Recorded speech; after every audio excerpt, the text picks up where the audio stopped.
오늘 안식일이 시작되는 시간입니다. 그래서 안식일에 대한 얘기 잠깐 하고 시작하겠습니다. 우리가 시간을 세는 단위가 하루가 있고 한 주가 있고 한 달이 있고 1년이 있습니다. 그렇죠? 우리가 시간을 세는 단위인데 이제 하루는 여러분이 아시는 대로 지구가 자전하는 시간이에요. 지구가 한 바퀴 돌고 나면은 하루에 24시간. 그 다음에 한 달은 뭡니까? 달이 지구를 한 바퀴 이렇게 돌고 나면은 그게 이제 한 달입니다. 한 달. 1년은 뭔가요? 지구가 태양을 한 바퀴 돌고 나면은 이게 1년이에요. 365일. 일주일은 달이나 지구나 태양과 아무 상관이 없어요. 그냥 7일이에요. 어디서 나왔습니까? 창조에서 나왔습니다. 6일 동안 창조하시고 7일째 쉬심으로 7일이라는 게 나왔어요. 어떤 문헌이나 어떤 역사 기록에도 일주일이 왜 7일인지 이유가 적혀 있는 문서는 없습니다. 성경에만 이유가 나오는데 6일 동안 창조하시고 7일에 쉬셨기 때문에 그래요.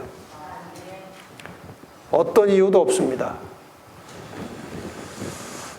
그러니까 하루나 한 달이나 1년은 변경할 수 없어요. 이게 천체 운행과 관련된 것이기 때문에 절대로 불변입니다. 근데 일주일은 사람들이 마음만 먹으면 5일로 해도 상관없고 10일로 해도 상관없어요. 아무 상관없습니다. 그것은. 실제로 프랑스 혁명 당시에 한 주일을 10일로 한 적이 있었어요. 프랑스 혁명 당시에는 아주 교회를 완전히 말살시키는 사상이 있었기 때문에 그 성경에 나오는 7일 우리 안 쓴다. 그래서 10일로 했어요. 10일.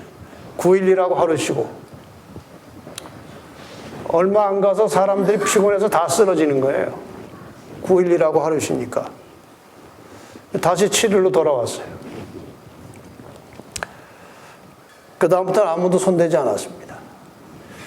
여러분, 창조 때에 6일 일하고 6일 창조하시고 하루 쉬신 그 제도가요, 지금까지 사람들이 7일, 일주일 7일로 쓰고 있는 이유가 뭔지 아십니까? 이건 기적 같은 일이거든요. 모든 인간 제도는 시간이 흐르면 다 바뀌고 변해요. 그런데 일주일 7일은 안 변하는 것입니다. 이것은 하나님께서 창조주 하나님을 기억하고 살도록 하기 위해서 하나님이 이 제도를 붙들고 계십니다. 앞으로도 이 제도는 계속해서 아무도 바꾸지 못할 것입니다.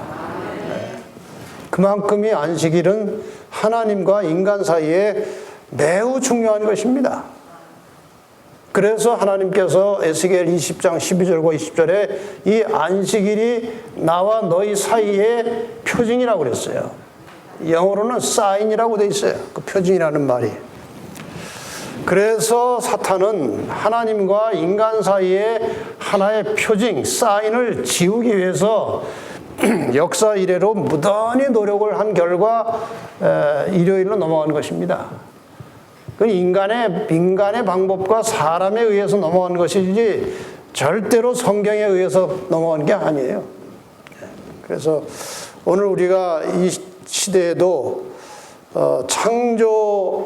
하나님께서 천지 만물을 창조하실 때에 시작해 놓으신 이 안식일이 지금까지 이어지고 있다는 것에 대해서 여러분 감사하시기를 바랍니다.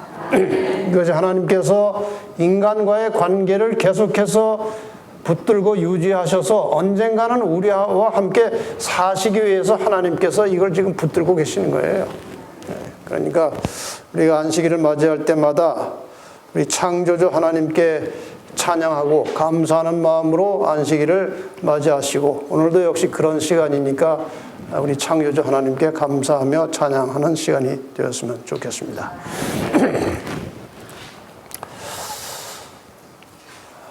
오늘 두 번째 시간은 성경 역사와 구원의 원리라는 제목으로 말씀을 드리겠습니다.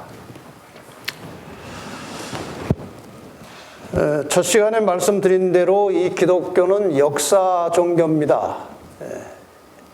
인류의 역사와 함께 시작되었고 인류의 역사와 함께 진행되어 왔고 앞으로도 이 기독교의 모든 예언의 말씀과 기독교의 구원의 사역은 시간 속에서 진행될 것이고 언젠가 끝이 올 겁니다. 그래서 기독교 신앙을 제대로 하려면은 이 성경에 나오는 인류 전체의 역사를 알고 있어야 길을 제대로 찾을 수 있습니다. 그 다음에 이 역사 이야기를 제가 잠깐 드린 다음에 역사 얘기는 자세히 하자면 굉장히 깁니다. 그러나 제가 아주 간단하게 요약해서 말씀을 드리고 그 다음에 이 죄인이 어떻게 어떤 원리로 구원을 받게 되는가 하는 문제를 여러분에게 좀 말씀을 드리겠습니다. 여러분이 아시는 대로 성경 전체는 구약과 신약으로 되어 있습니다. 약. 여기 약이라고 하는 것은 약속할 때의 약입니다. 약속. 어떤 사람이 그냥 이것을 재밌는 말로 구약은 한약이고 신약은 양약이다. 이렇게 그냥 우스갯말로 하는데 사람이 그 몸의 병이 나면은 한약이나 양약을 쓰면 되지만 마음의 병이 나면은 구약하고 신약을 써야 낫는 거예요. 이 구약과 신약은 두 개의 약속입니다. 약속. 그 약속. 하나님과 인간 사이에 맺어진 약속의 덩어리입니다. 이게 두 덩어리가 있는 거예요, 성경에. 그럼 구약은 무슨 약속인가? 죄로 인해서 영원히 죽을 수밖에 없는 인간들을 구원하시기 위해서 예수 그리스도께서 이 땅에 내려오셔서 죄를 다 해결해 주시고 우리를 구원하시겠다. 다시 말하면 예수님께서 우리를 구원하시기 위해서 오시겠다는 약속이에요. 그 약속이 창세기 3장 15절입니다. 오전에 공부하신. 이 약속은 지켜졌습니다. 그래서 예수님께서 오셨습니다. 그리고 십자가에 돌아가심으로 우리의 죄를 대속하셨고 부활하셔서 하늘로 올라가셨는데 약속을 또 하고 올라가셨습니다. 무슨 약속을 하고 가셨어요? 내가 다시 온다. 그게 이제 신약이에요. 이 약속 지켜질까요? 안 지켜질까요? 100% 지켜집니다. 100%. 반드시 약속은 지켜집니다. 예수님께서 다시 오실 것입니다. 예수님께서 다시 오시면 인간의 개인의 영원한 운명이 여기서 이제 결정이 되는 것입니다. 영원히 살 것이냐, 죽을 것이냐. 여러분 살고 싶어요? 죽고 싶어요? 살고 싶어요? 여기다 살고 싶어서 왔잖아요. 인간에게는 이 삶의 본능이 있어요. 어떻게 해서라도 살려고 해요. 안 죽으려고 해요. 좀 재미있는 이야기로 어떤 사형수가 사형장으로 이제 가다가 되게 발이 잠깐 돌에 걸려서 넘어질 뻔하니까 죽을 뻔했다. 자기도 모르게 그냥 그렇게 되는 거예요. 살고 싶어요. 그게 하나님께서 왜 사람을 애초에 창조하실 때 영원히 살도록 창조하셨기 때문에 그게 이 속에 있는 겁니다. 그래서 다시 한번 정리하면 이 구약은 이제 예수님의 초림에 대한 약속이죠. 이것은 죄로부터 인간을 구원하시겠다는 약속이고 예수님의 재림의 약속의 내용은 죄로부터 구원받은 사람을 죄악 세상에서 구출하시겠다는 약속이에요. 성경 전체는 이 두 개의 약속입니다. 하나는 예수께서 오시겠다, 그 다음에 또 하나는 다시 오겠다, 그겁니다. 성경 전체는 다 예수님에 대한 이야기입니다. 요한복음 5장 39절에 보면은 너희가 성경에서 영생을 얻는 줄 생각하고 성경을 상고하거니와 이 성경이 곧 내게 대하여 누굽니까? 예수님에 대하여 증거하는 것이로다. 그래서 우리가 성경을 볼 때는 그 속에서 예수 그리스도를 발견하면 성경을 제대로 보는 것입니다. 성경 전체는 이 역사의 하나의 흐름이에요. 이 성경을 조금 다른 이제 측면에서 구도를 만들어 볼 수 있습니다.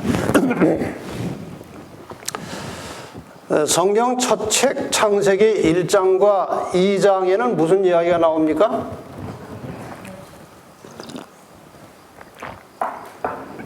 창조가 나오죠? 성경 첫 두 장은 창조 이야기입니다. 성경 마지막 두 장, 계시록 21장과 22장은 무슨 이야기인지 아십니까? 재창조입니다. 새하늘과 새 땅에 대한 말씀이 나오죠. 21장에.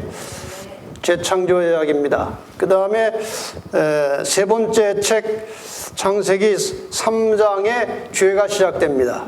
아담과 하와가 타락하고 죄가 시작되는 것이 창세기 3장이고, 그 다음에 끝에서 세 번째 장은 계시록 20장인데 거기서 사탄이 결박되고 죄가 끝나는 장면이 나옵니다. 이렇게 성경이 이렇게 대칭으로 돼 있어요. 그렇다면 창세기 4장부터 계시록 19장까지는 무슨 이야기일까요? 죄가 시작됐고 죄가 끝나요. 그 사이는 죄 이야기예요. 이걸 두고 이제 싸우는 것입니다. 그래서 창세기 4장부터 계시록 19장까지는 십자가를 중심으로 해서 인간을 구원하시려고 하고 예수님께서 사탄은 구원하지 못하게 하는 이 선악의 대쟁투의 역사가 창세기 4장부터 계시록 19장까지 나오는 것입니다. 창세기 3장에서 시작된 죄는 예수 그리스도의 초림으로 해결됩니다. 십자가로 죄가 해결되고 그 다음에 예수 그리스도의 재림으로 죄가 끝납니다. 이렇게 돼 있어요.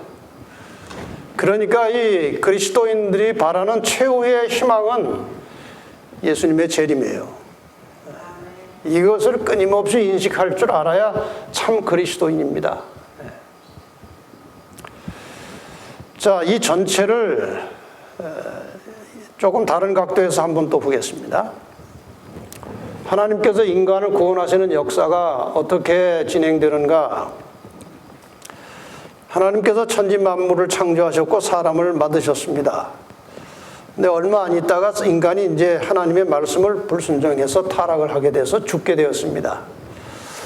이 죽게 된 인간을 구원하시기 위해서 하나님께서 선언하신 것이 창세기 3장 15절이에요.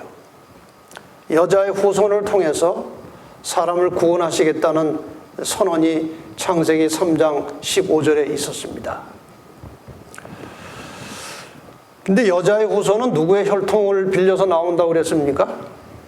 이스라엘의 혈통을 빌려서 나옵니다. 그러니까 이 구약은 거의 다 이스라엘의 역사입니다. 아주 상세한 이스라엘의 역사가 나오는 겁니다. 여러분이 구약을 읽으실 때에 예수 그리스도와 사탄 사이에 일어나는 이 전쟁의 이야기로 보시면 거의 틀림없어요. 뭐 하나 예를 들어서 이스라엘 백성들이 이제 애굽에서 번성에 나갈 때 어떤 바로가 나타나 가지고 남자아이를 낳으면 다 죽이라고 그랬죠. 근데 그 남자아이를 낳는 대로 다 죽이면 여자만 남잖아요.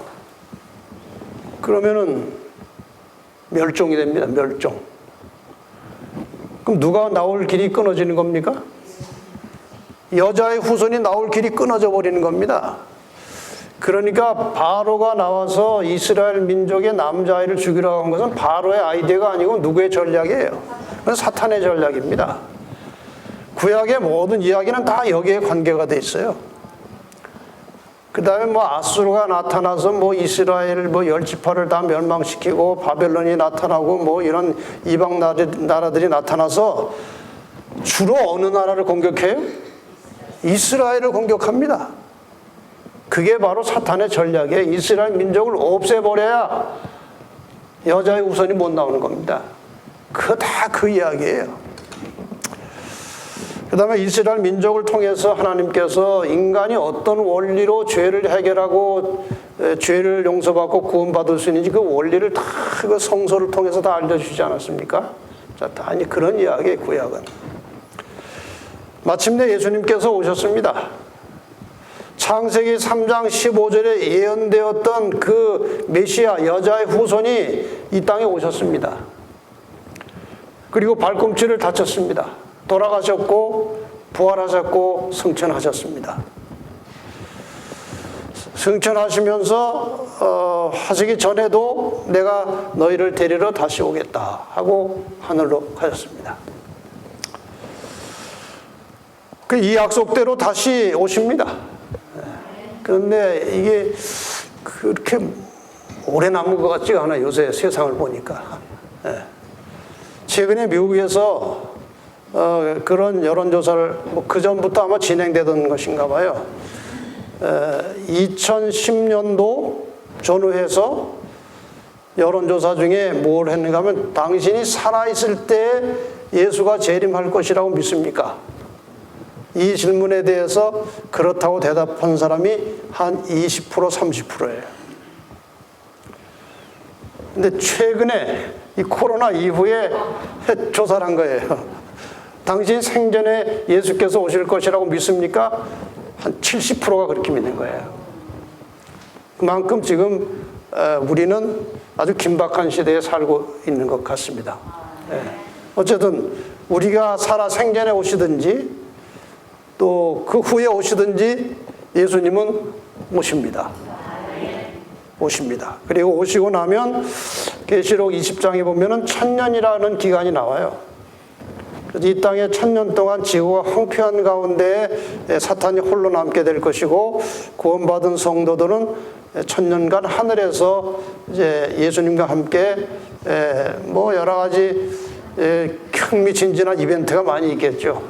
그 중에 중요한 것은 죽은 악인들을 심판하는 것입니다. 이런 여러 가지 이제 사건들이 계시록 20장에 나옵니다. 1000년이라는 기간이 있고 1000년이 지나고 나면은 이제 하늘에 구원받은 성도들과 모든 가족들이 이 지상으로 내려오는 새 예루살렘도 이 지상으로 내려오는 장면이 나옵니다. 이때에 악인들도 부활을 해서 최후의 불심판으로 멸망당하는 장면이 나옵니다. 그리고 이 불로 완전히 씻겨진 정결케 된 지구를 하나님께서 재창조하심으로 인간의 새로운 역사가 시작되는 것이 성경 전체의 역사예요. 이런 흐름을 알고 예수를 믿어야 됩니다. 역사 시간이 이렇게 가고 있어요. 계시록 21장 1절에 보면은 결정적인 이런 말씀이 나오죠. 내가 새 하늘과 새 땅을 보니 처음 하늘과 처음 땅이 없어졌다. 그러니까 여기에 나오는 처음 하늘과 처음 땅은 언제 만들어진 것입니까? 창조 때 만들어진 처음 하늘과 처음 땅은 창조 때 만들어진 거예요. 그러면은 새 하늘과 새 땅은 또 뭡니까? 재창조된 겁니다. 성경은 다 이게 짝이 있어요. 그래서 아주 정확하게 가고 있습니다. 아주 정확합니다. 그래서 오늘날 우리 그리스도인들에게 있어서 미래에 다가올 가장 중대한 우리의 관심과 성경상의 예언은 예수께서 다시 오신다는 겁니다. 근데 요즘에 많은 교회들이 재림을 잘 가르치지 않습니다. 재림이 이렇게 중요한 것인데도 불구하고 재림을 잘 가르치지 않아요.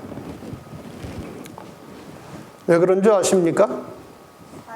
또 하나의 잘못된 교리 때문에 그런 겁니다. 사람이 죽으면 성경상으로 하면은 무덤에서 완전히 흙으로 돌아갔다가 예수께서 재림하실 때에 부활하게 돼 있어요. 그래서 호련히 변화되어서 변화된 상태로 예수 그리스도를 만나서 이제 하나님 아버지 계신 곳으로 올라가는 것입니다. 이것이 구원의 완성이에요. 그런데 오늘날 이 역사를 통해서 왜곡된, 그러면서도 수많은 사람들이 굳게 믿고 있는 것은 사람이 죽으면 몸에서 영혼이 분리돼서 그것이 천당에 가든지 지옥에 간다고 믿는 것입니다. 이건 아주 무서운 속임수예요. 그 영혼이 이제 이미 천당에 갔으면, 죽을 때 혹은 지옥에 갔으면 그 예수님께서 다시 오실 필요가 없어요. 다시 오시면 굉장히 상황이 복잡해집니다. 이미 올라가 있는데 다시 오실 때 뭐 어떻게 되는 거예요? 제가 그래서 어떤 개신교 목사님하고 공부하다가 그 예수님께서 다시 오시는 것하고 죽은 자들의 부활하고 그 다음에 이제 영혼이 천국 가 있는 것하고 한번 그 연관을 시켜서 설명을 해주세요. 그랬어요. 그랬더니 그 하늘에 올라갔던 영혼들이 예수님 재림하실 때 다 같이 내려와 가지고 각자 무덤 속으로 다시 들어가서 거기서 결합이 돼 가지고 올라온다는 거예요. 정말 이건 아주 황당하고 회개한 것입니다. 그래서 이 잘못된 교리 때문에, 이 영혼분별 사상 때문에 재림을 말하지 않아요. 그런데 사실상 지금 그리스도인들에게 있어서 가장 중대한 사건은 그리스도의 재림이에요. 그러니까 우리가 지금 이렇게 예수 그리스도의 재림을 믿고 산다는 것은 굉장한 축복입니다. 이 재림에 대해서 베드로 후서 3장에 이런 기록이 있습니다.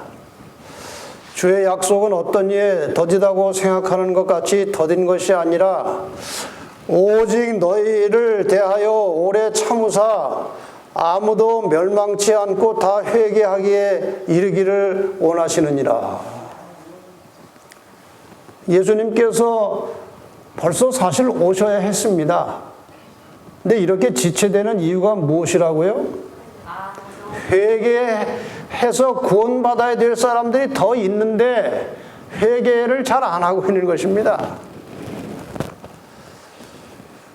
혹시 예수님께서 벌써 뭐 한 2, 3년 전에 오셨더라면 이 중에서 그 구원 못 받을 사람들이 혹시 있을지 몰라요.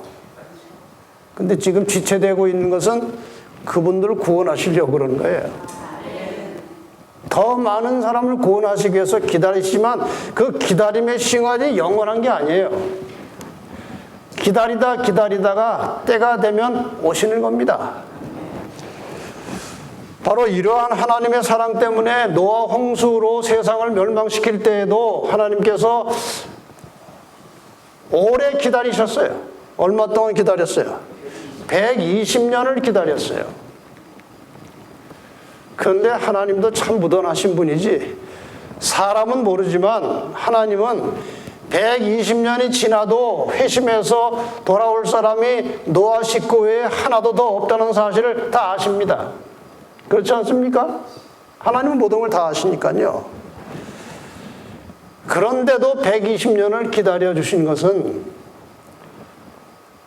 모든 피조물들이 하나님은 참 공의로우시다.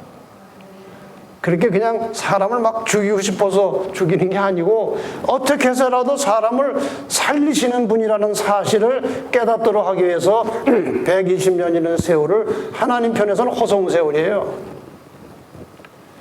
그러나 영원히 기다리지 않고 홍수가 왔습니다. 재림도 마찬가지예요. 많은 사람들이 이렇게 저렇게 그냥 미루고 또 뭐 이렇게 핑계대고 하는 게 영원하지 않아요. 때가 되면 홍수가 왔듯이 예수님도 오십니다. 그러나 주의 날이 도적같이 오리니 그날에는 하늘이 큰 소리로 떠나가고 체질이 뜨거운 불에 풀어지고 땅과 그 중에 있는 모든 것이 드러나리로다. 이 모든 것이 이렇게 풀어지리니 너희가 어떠한 사람이 되어야 마땅하뇨. 거룩한 행실과 경건함으로 하나님의 날이 임하기를 바라보고 간절히 사모하라. 아마 예수님께서 이 땅에 다시 오실 때에 천지가 개벽을 할 겁니다. 엄청난 일이 벌어질 것입니다. 하나님의 존재도 믿지 않고 재림도 믿지 않고 전혀 무관심하게 살던 사람들에게는 그야말로 날벼락이죠. 그러나 재림을 믿고 기다리던 성도들에게는 가장 기쁘고 희망찬 날이 될 것입니다. 이것이 우리의 마지막 소망이에요. 여러분 지금 세상 돌아가는 거 잘 보시면 여기 오래 살고 싶어요? 언제까지 마스크 끼고 살 거예요? 이 코로나는요, 여러 가지 제가 정황을 이제 종합해 보면 그렇게 쉽게 끝날 게 아니에요. 앞으로 여기에 연결해서 여러 가지 복잡한 상황들이 전개될 것입니다. 여러분이 그 설교를 들으신 분이 있을지 모르겠습니다만은 제가 최근에 한 설교 중에 하나가 하나님의 눈과 사람의 눈이라고 하는 제목으로 설교를 한 게 있어요. 눈은 감시하는 표시입니다. 감시. 하나님의 눈은 정직하고 정확하게 사람을 통찰하시는데 이제 앞으로 사람이 사람을 감시하려고 하는 일들이 벌어지는데 이 코로나가 그 하나의 굉장히 중요한 단서가 될 것입니다. 감시받을 거예요, 앞으로. 자, 그래서 결국 예수님께서 오시지 않으면 안 됩니다. 우리가 앞으로 사는 세상은 점점 더 불편하고 불안한 세상이 될 것이기 때문에 아마 빨리 하늘 가고 싶은 마음이 계속 생겨날 것입니다. 어쩌면은 예수님 오실 때 마스크 끼고 맞이할지 몰라요. 그 정도로 세상이 지금 복잡합니다. 그날에 어떤 일이 벌어지는가? 마태복음 25장 46절에 의하면은 악한 사람들은 영벌에, 의인들은 영생에 들어가리라. 여기에 결판이 나는 겁니다. 예수께서 재림하시는 이 순간에 영원히 죽든지 영원히 살든지가 결정되는 겁니다. 그래서 이 저녁에 누가 영원히 살 수 있겠느냐 하는 것입니다. 누가? 어떻게 누가 예수님 재림할 때에 어떤 사람들이 영생에 들어갈 것인가 하는 이 문제를 좀 간단하게 설명을 드리겠습니다. 이 영생이라고 하는 말씀을 제대로 이해하려면 죽음이라고 하는 것에 대한 정확한 이해가 필요합니다. 그래서 왜 죽는지 이유를 알아야 사는 방법도 확실하게 이해할 수 있는 겁니다. 자, 에덴 동산으로 한번 가봅시다. 에덴 동산으로 이제 우리의 상상력을 동원해서 창세기 2장 9절에 나오는 에덴 동산 중앙에 있었던 두 나무를 생각해 보겠습니다. 여호와 하나님이 그 땅에서 보기 아름답고 먹기 좋은 나무가 나게 하시니 동산, 무슨 동산입니까? 에덴 동산 가운데에는 생명나무와 선악을 알게 하는 나무도 있더라.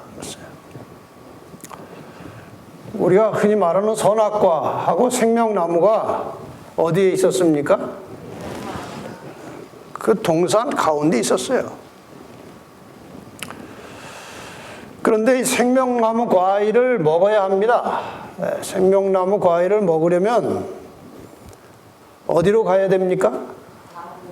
동산 중앙으로 가야 합니다. 그럼 동산 중앙에 가면은 생명나무 과일을 먹으러 갔지만 그 옆에 뭐가 있어요? 선악과가 있어요. 그 나무가 이렇게 두 개 있는데 선악과는 이렇게 가리고 생명과만 따먹어요? 보는 겁니다. 선악과를 보는 거예요. 왜 하나님께서 생명과일을 먹어야 하기 때문에 생명과일을 먹으러 갔는데 왜 선악과를 보이게 하셨느냐 이거예요. 왜 그러실까요? 증언보감 3권 36페이지에 이렇게 설명하고 있습니다. 이 나무 선악과는 하나님이 만물의 소유주이심을 끊임없이 상기시켜주는 생각나게 해주는 것으로 유보하셨다고 그랬어요. 이게 무슨 뜻입니까? 하나님께서 천지 만물을 창조하신 다음에 아담과 하와에게 너희가 이 모든 것을 다스려라 그랬어요. 가져라 한 게 아니고 다스려라 그랬어요. 그럼 소유권을 준 게 아니라 관리할 권한을 준 것입니다. 그러니까 아담과 하와는 에덴 동산과 만물의 관리자지 주인이 아니에요. 주인은 누구십니까? 주인은 하나님이세요. 근데 하나님이 당장 눈에 보이질 않으니까 에덴 동산에서 한참 살다 보면은 자기가 꼭 뭐 같아요? 주인 같아요. 여러분 한 집에 들어가서 전세를 한 10년 살고 나면요 자기 집인 줄 알아요. 그러나 문서는 딴 사람이 가지고 있습니다. 선악과가 바로 무슨 의미를 가지고 있었습니까? 아담과 하와가 생명과일을 먹으러 에덴 동산에 갈 때마다 선악과를 보는 순간에 이 주인이 내가 아니고 하나님이심을 다시 한번 생각나게 하는 것입니다. 하나님이 만물의 주인이시고 뿐만 아니라 자기들의 존재, 아담과 하와의 모든 존재에 대한 주인이 하나님이심을 생각하는 것입니다. 내가 내 주인이 아니고 하나님이 주인이시다. 이걸 생각나게 하는 겁니다.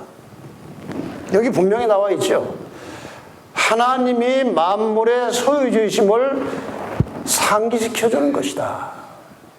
선악과를 보는 순간에. 그래서 하나님께서 선악을 알게 하는 나무의 실과는 먹지 말라. 먹으면 정령 죽으리라 그랬어요. 왜? 왜 죽어요? 선악과에 독소가 들어있습니까?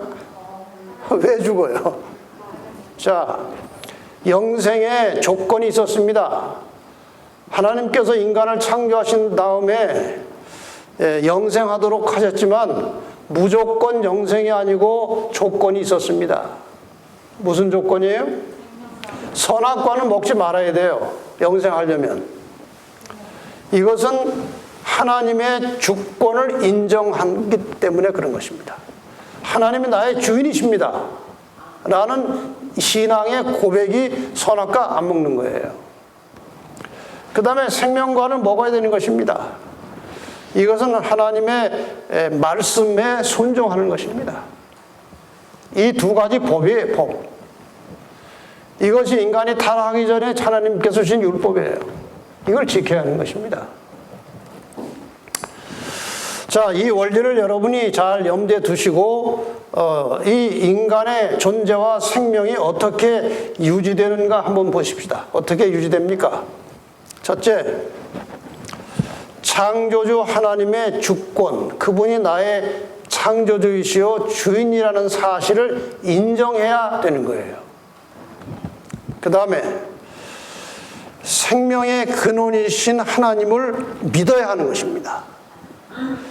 그 다음에 하나님의 모든 말씀에 즐겨서 기꺼이 순종하면 하나님이 주신 생명이 유지되는 거예요. 그래서 영생하는 것입니다.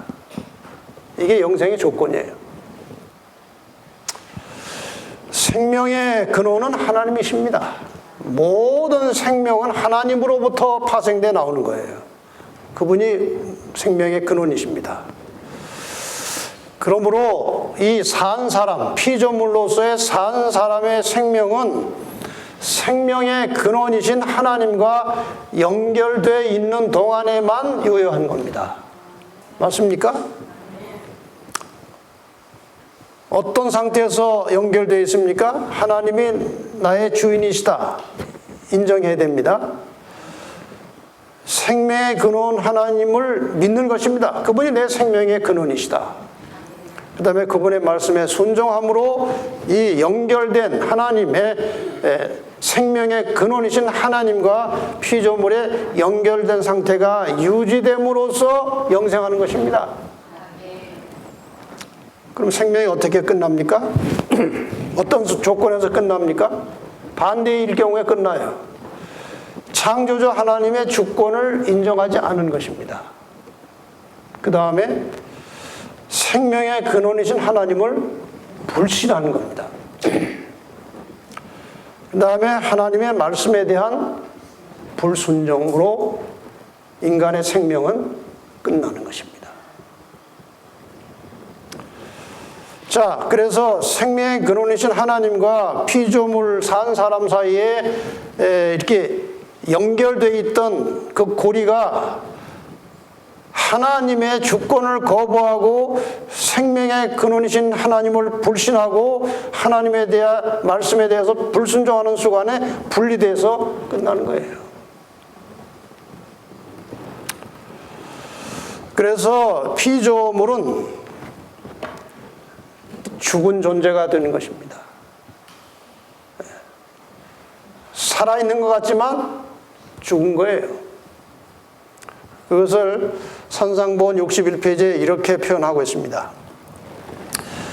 하나님은 생명의 근원이시기 때문에 그분과 교통함으로써만 생명을 소유할 수 있다. 하나님을 떠나면 목숨은 잠시 부지할지 모르나 생명은 소유할 수 없다. 일락을 좋아하는 이는 살았으나 죽었느니라. 살았으나 죽었느니라. 우리의 의지를 하나님께 바침으로써만 그분께서 당신의 생명을 우리에게 주실 수 있다. 이게 살았어요? 죽었어요? 이렇게 생생한데 죽었어요? 살았어요? 죽었어요? 이건요, 정확하게 말하면 산 것처럼 보이는 죽은 이파리예요. 이것이 살 수 있는 길은 무엇입니까? 이게 시들어서 마르기 전에 젖붙임을 받으면 사는 거예요. 그 원리예요. 지금 우리는 하나님을 떠나 있는 인간은 하나님을 믿지 않고 하나님을 불신하고 그분의 말씀에 불순종하는 인간의 상태는 이런 상태예요. 이 상태에서 죽기 전에, 그러니까 지금 생명과 목숨을 지금 분리해서 생각한다면 목숨이 끊어지기 전에 생명의 근원 대신 예수 그리스도와 접붙임을 받으면 사는 것입니다. 이것이 죄인이 사는 원리예요. 조금 더 설명을 드리겠습니다. 그래서 이 어리석은 자는 그 마음에 이르기를 하나님이 없다 하도다 그랬어요. 이 어리석다는 말은 머리가 나쁘다는 거거든요. 근데 머리라는 것은 여러 가지 영역이 있습니다. 이 지능의 분야가 9가지인가 그래요. 근데 뭐 공부는 잘하지만 이 영성 지능이 없는 사람들이 있어요. 그런 사람도 똑똑한 것 같지만 그건 어리석은 거예요. 여기 파스칼이라고 하는 유명한 철학자, 수학자 이 사람이 나중에 하나님을 아주 신실하게 잘 믿었던 것 같아요. 신을 알고 있는 사람들 중에는 두 부류가 있다. 영리하거나 어리석은 것과는 상관없이 마음이 가난한 사람과 진정으로 현명한 사람들이 신을 안다는 거예요. 마음이 가난하고 현명한 사람들이에요. 오만한 사람과 어설프게 현명한 사람들만이 신을 무시한다. 그러니까 여러분들은 굉장히 머리가 좋은 사람들이에요. 아주 현명한 사람들이에요. 여기 하나님 안 믿으면 여기 안 왔을 겁니다. 뿐만 아니라 우리가 하나님을 믿고 살 수 있게 됐다는 것에 대해서 하나님께 감사하시기를 바랍니다. 이게 얼마나 감사한 일인지 몰라요. 네. 여러분 아무나 믿는 게 아닙니다. 이상해요. 이렇게 정확한 근거, 하나님을 믿을 수밖에 없는, 믿어야 하는 수많은 증거가 있음에도 불구하고 많은 사람들이 하나님 믿지 않아요. 우리가 이렇게 겸비한 가난한 마음으로 하나님을 나의 창조주요 나의 주권자로 인정하고 믿게 된 것에 대해서 감사하고 사시기를 바랍니다. 자, 그러면은 죽은 자가 다시 사는 방법은 이제 반대로 하면 되겠죠. 이 죽은 자는 왜 죽었어요? 창조주 하나님의 주권을 거부하고 죽었어요. 그래서 살려면 인정하면 돼요. 하나님은 나의 창조주시요 나의 주권자이십니다. 그 다음에 생명의 근원이 하나님이라는 사실을 불신하지 말고 믿으면 돼요. 그 다음에 하나님의 말씀에 대해서 불순종하지 말고 순종하면 돼요. 그러면 다시 생명의 근원이신 하나님과 연결돼서 사는 것입니다. 여러분이 살았는지 죽었는지 제가 지금 좀 조사를 하겠습니다. 제가 질문할 때 대답을 하세요. 하나님께서 나의 창조주이시고 그분이 나의 모든 존재의 주인이심을, 그분이 나의 주권자이심을 인정하십니까? 좀 약해가지고 구원이 왔다 갔다 하는데. 두 번째, 하나님이 나의 생명의 근원이시고 그분이 나의 구원자이심을 믿으십니까? 그 다음에 우리가 비록 연약하지만 하나님의 말씀에 대해서 순종하고 싶은 마음이 있으십니까? 그러면 산 거예요. 그럼 우리가 생명으로 연결된 것입니다. 그 구원 받은 거예요. 그래서 신약에 나오는 예수님께서 인간을 구원하시는 장면을 보면요, 매우 단순합니다. 십자가 옆에 한 강도가 평생 동안 나쁜 짓 하다가 그 죄가 너무 흉악해서 십자가에 죽어가고 있었어요. 그가 이 예수님이 구원자이심을, 주권자이심을 인정했어요. 나 살려주십시오. 여러분 같으면 여러분 예수라면 어떻게 했겠습니까? 이 사람아 염치가 있지 그래?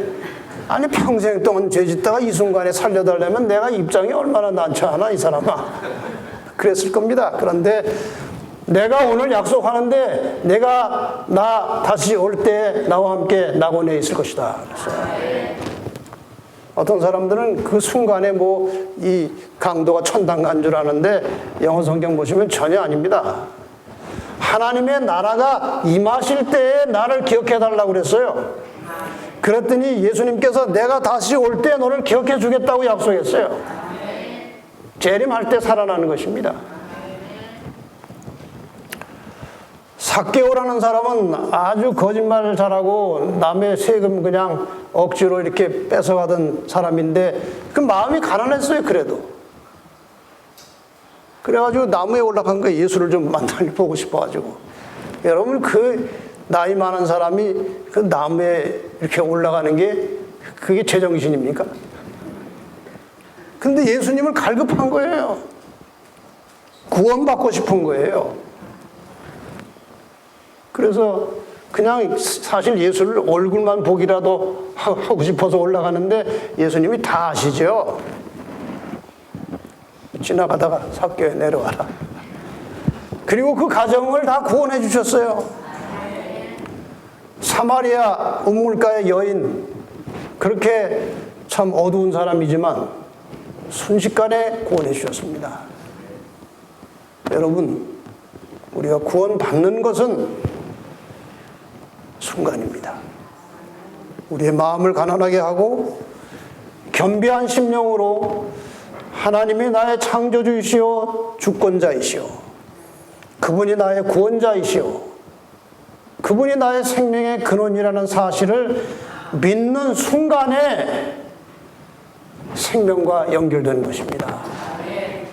왜냐하면 아담과 하와가 무슨 큰 죄를 지었습니까? 무슨 그렇게 나쁜 일을 했습니까? 선악과 따먹은 것 자체가 하나님과의 분리예요. 그것을 뒤집으면 연결되고 사는 것입니다.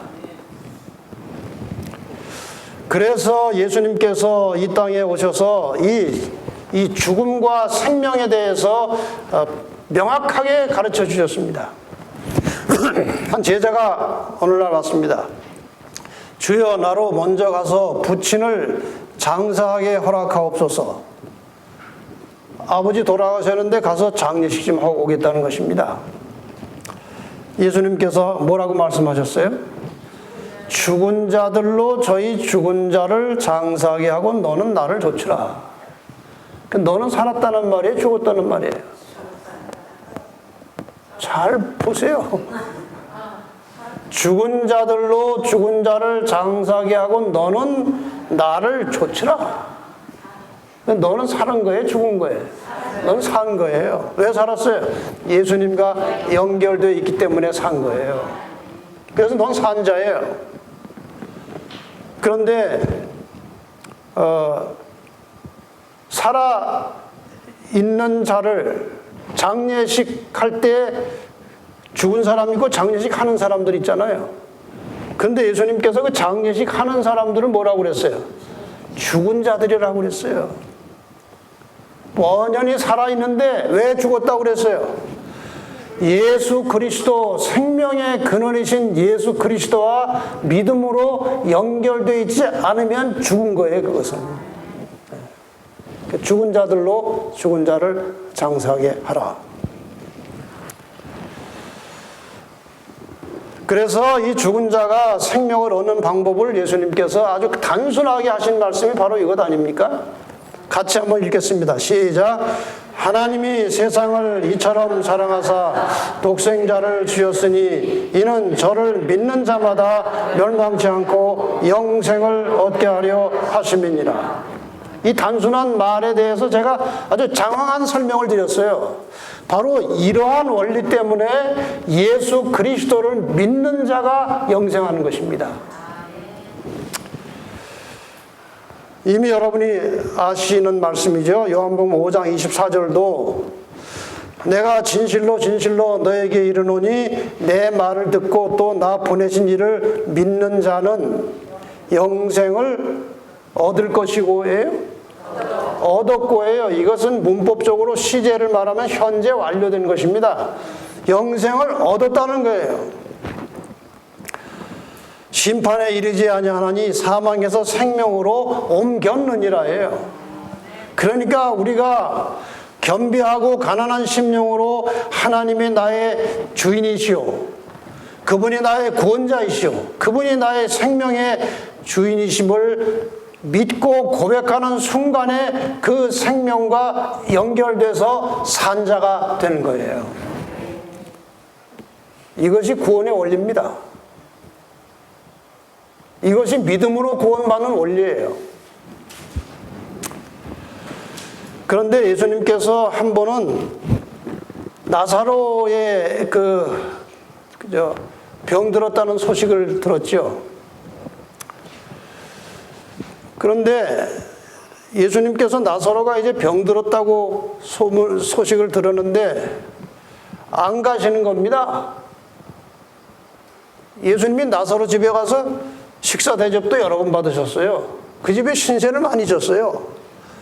근데 다른 사람 병은 제가 다 고쳐줬는데 나사로가 병 들었다는데 안 가시는 거예요. 그래도 여기저기 다른 데 볼 일 다 보고 있는데 한참 있다 예수님 나사로가 죽었습니다. 보고가 다시 들어왔어요. 죽었다는 거예요.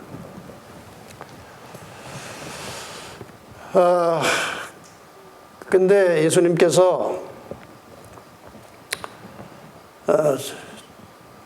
죽었다고 이제 소식이 들어왔지만 예수님께서 이게 죽은 게 아니다 그랬어요. 죽을 병이 아니라 그랬어요. 그리고 요한복음 11장 11절에 이 말씀을 하신 후에 또 가라사대 우리 친구 나사로가 잠들었도다. 아까는 살아있는 사람도 뭐라고 그랬어요? 죽은 자라고 그랬어요. 근데 지금 나사로는 죽었습니다. 그런데 잠들었다고 그랬어요. 왜 그랬습니까? 예수 그리스도와 생명과 연결되어 있기 때문에 사망에서 생명으로 옮겨진 하나님의 자녀이기 때문에 잠들었다고 그랬어요. 이거는 엄청난 사건입니다. 그렇지 않습니까? 그래서 그리스도 안에서 죽은 자들은 죽었다고 말하지 않습니다. 잠들었다고 말합니다. 그건 무슨 뜻입니까? 일어난다는 것입니다. 언제? 예수께서 재림하실 때 일어난다는 것입니다.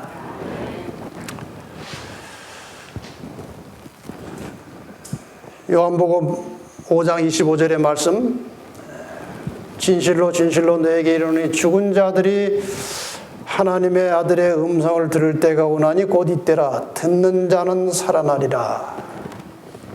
이 말씀에 대해서 약간 오해하는 분들이 계십니다. 여기 죽은 자들이 하나님의 음성을 들을 때가 오나니 곧 이때라 듣는 자는 살아나리라. 이 말씀에 대해서 어떤 분들은 예수께서 재림하실 때에 나팔 소리가 나면서 죽은 자들이 살아나는 것이라고 설명하는 사람들도 있지만 잘 보시면 그 말이 아니에요. 지금의 지금. 이때라 그랬어요. 지금이라고 그랬어요. 그러니까 지금도 여기 이때는 예수님 당시에 이때도 되지만 지금도 이때예요. 그러니까 지금도 하나님의 아들의 음성을 듣고 하나님의 아들의 말씀을 듣고 믿음을 가지면 죽은 자들이 살아날 수 있다는 것입니다. 여러분 이미 다 살아나신 분들이지만 혹시 아직 안 살아난 분이 계시면 지금 이 시간에 살아나시기를 바랍니다. 지금 이 시간에라도 정말 겸비한 심령으로 예수 그리스도를 나의 주권자로 구원자로 생명의 근원으로 양심적으로 인정하고 고백하는 순간에 우리는 생명이 오는 것입니다. 이것이 생명의 원리예요. 여러분 이 하나님의 아들의 음성을 몇 가지 제가 들려드리고 마치겠습니다. 죄책감으로 괴로워하는 사람들에게 이렇게 말씀하십니다. 악인은 그 길을 불의한 자는 그 생각을 버리고 여호와께로 돌아오라. 그리하면 그가 긍휼히 여기시리라. 우리 하나님께로 나오라. 그가 널리 용서하시리라. 혹시 죄책감으로 마음이 무거운 분들 계시면 이 말씀을 믿고 하나님께 나가시기 바랍니다. 용서하십니다. 이 그리스도의 말씀을 들으시고 용서받고 사시기를 바랍니다. 질병으로 고통당하는 사람들에게 말씀하십니다. 내 이름을 경외하는 너희에게는 의로운 해가 떠올라서 치료하는 광선을 바라리니 너희가 나가서 외양간에서 나온 송아지같이 뛰리라.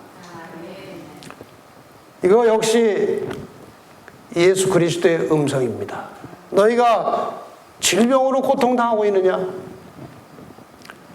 의로운 해가 떠올라서 너희를 치료해 줄 것이다. 내게로 나오라고 말씀하십니다. 여기 한 여집사님이 계셨습니다. 철저하게 건강 생활하셨고 채식 생활하고 또 공기 좋은 데서 시골 생활 하시는 분이에요. 시어머니를 모시고 아주 신실하게 살아가는 모범적인 그리스도인이었습니다. 누가 봐도. 그런데 언젠가부터 몸이 갑자기 이제 피곤해지기 시작하고 그 피로도가 점점 심각해지더니 몸이 이상해진 것입니다. 병원에 가서 진찰을 받아왔어요. 그 동네 병원에 갔더니 큰 병원 가라는 것입니다. 가서 해보니까 간암이에요. 간에 돌까지 생겼어요. 그래서 별 수 없이 3회에 걸쳐서 시술을 받았어요. 근데 그런 비슷한 시술을 받은 환자들이 대개 일주일 되면 퇴원을 합니다. 근데 이 집사님은 한 달이 넘어도 회복이 안 되는 것입니다. 의사가 하는 말이 지금까지 본 환자 중에 최악의 경우라는 것입니다. 좀 더 연구하고 지켜봐야 될 것 같다고 그래요. 이 집사님은 아주 절망에 빠졌어요. 또 한 달 후에 간신히 퇴원을 했고 이제 항암 치료를 받으라고 권유를 받았지만 받지 않았습니다. 그리고 아무에게도 얘기하지 않았어요. 그리고 바로 요양원으로 간 것입니다. 재림교회 어떤 분이 운영하는 요양원으로 갔어요. 이제 모든 것을 다 포기하고 아침마다 하나님의 말씀을, 그분의 음성을 들으면서 왜 병에 걸렸는지 서서히 깨닫게 되었습니다. 이분은 시어머니 효도에 대한 책임감 때문에 그렇게 열심히 봉사하고 헌신했지 속으로는 사랑하는 마음이 없었어요. 그래서 남의 눈 때문에 아주 효부로서 신실하게 그 시어머니를 섬겼지만 속에는 늘 힘들었어요. 그 다음에 다른 사람과 관계에서도 늘 스트레스가 있는 거예요. 자기는 잘해줘야 돼. 표시 안 내고. 근데 속은 싫은 거예요, 사람이. 이런 상태로 살다가 보니까 병에 걸린 거예요. 그래서 이 요양원에서 많은 기도를 드리면서 그동안 겉과 속이 다른 상태로 사람에게 잘 보였던 사실에 대해서 깊이 회개했어요. 통절하게 회개했어요.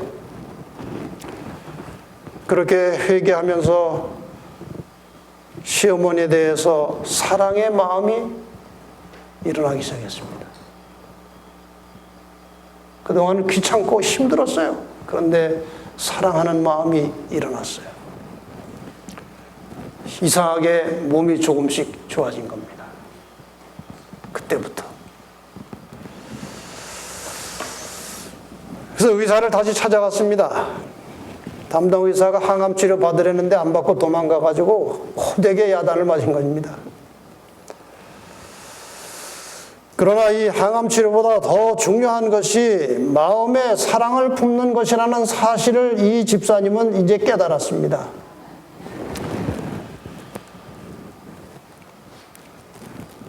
또 항암 치료를 받으러 권유받았지만 안 받기로 하고 다시 요양원으로 돌아와서 하나님을 의지하면서 마음을 예수님께 고정시키고 열심히 기도하고 그의 음성을 들으면서 살았어요. 몇 달이 지났습니다. 몸이 아주 좋아졌어요. 그래서 남편하고 이제 병원에 같이 갔더니 의사가 그 상태를 겉모습만 보고도 깜짝 놀라는 거예요.